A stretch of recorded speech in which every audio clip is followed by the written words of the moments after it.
United nation में permanent seat का ना होना भारत के लिए इतना महंगा साबित होगा, शायद ही भारत ने कभी सोचा हो। और इससे भी बड़ी हैरानी की बात तो यह है कि पाकिस्तान ने अपनी एकतरफा डिप्लोमेसी की वजह से परमानेंट सीट ना होने के बावजूद भारत को बहुत बड़ी हार का मुंह दिखाया है। आपकी जानकारी के लिए बता दें कि अभी कुछ दिन पहले जब भारत के विदेश मंत्री एस जयशंकर साहब अर्जेंटीना की विजिट पर गए तो पूरे भारत भर में ये खबरें चलाई गई कि अर्जेंटीना भारत के तेजस विमान को खरीदने वाला है, और वो भी ये पूरी डील लोकल करेंसीज में होने वाली है। लेकिन आज के समय में जो पूरी दुनिया में डिप्लोमेटिक वॉर चल रही है, उसकी वजह से भारत को काफी तगड़ा झटका लगा है। बताते चलें कि हाल ही में अर्जेंटीना की तरफ से ज्वाइंट चीफ ऑफ स्टाफ और जनरल जुआन मार्टिन भारत की बजाय पाकिस्तान के JF-17 फाइटर जेट के इंस्पेक्शन के लिए पहुंचे, और उम्मीद लगाई जा रही है कि आने वाले समय में अर्जेंटीना सिर्फ 1-2 महीने के भीतर ही पाकिस्तान के JF-17 थंडर को खरीद लेगा। अब आप सोच रहे होंगे कि क्या पाकिस्तान डिप्लोमेटिकली भारत से ज्यादा स्ट्रांग है? तो चलिए आपको इसका जवाब भी देते हैं। दरअसल अर्जेंटीना के काफी पास यूनाइटेड किंगडम की 2 टेरिटरीज फॉल्कलैंड आइसलैंड और सैंडविच आइसलैंड पड़ती हैं, और 1980 में अर्जेंटीना ने इन दोनों ही टेरिटरीज पर अटैक कर दिया था, जिसके बाद यूनाइटेड किंगडम और अर्जेंटीना के बीच 10 दिन तक युद्ध चला। हालांकि यूनाइटेड किंगडम ने इस युद्ध को जीत लिया,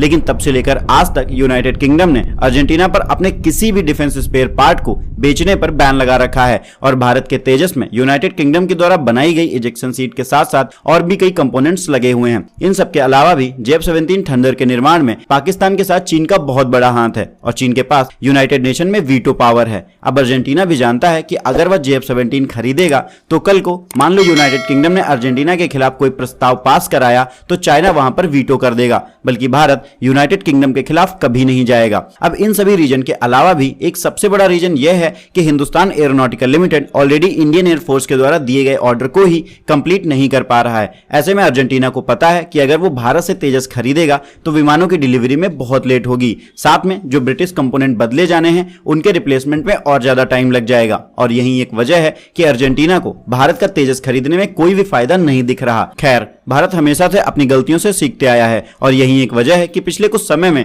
हर एक चीज को इंडिजिनस डेवलप किया जा रहा है, लेकिन इसमें कुछ तो समय लग ही जाएगा। अब ऐसे में आपको क्या लगता है कि अर्जेंटीना के लिए कौन सा विमान सही रहेगा? अपनी राय हमें कमेंट बॉक्स में जरूर बताएं।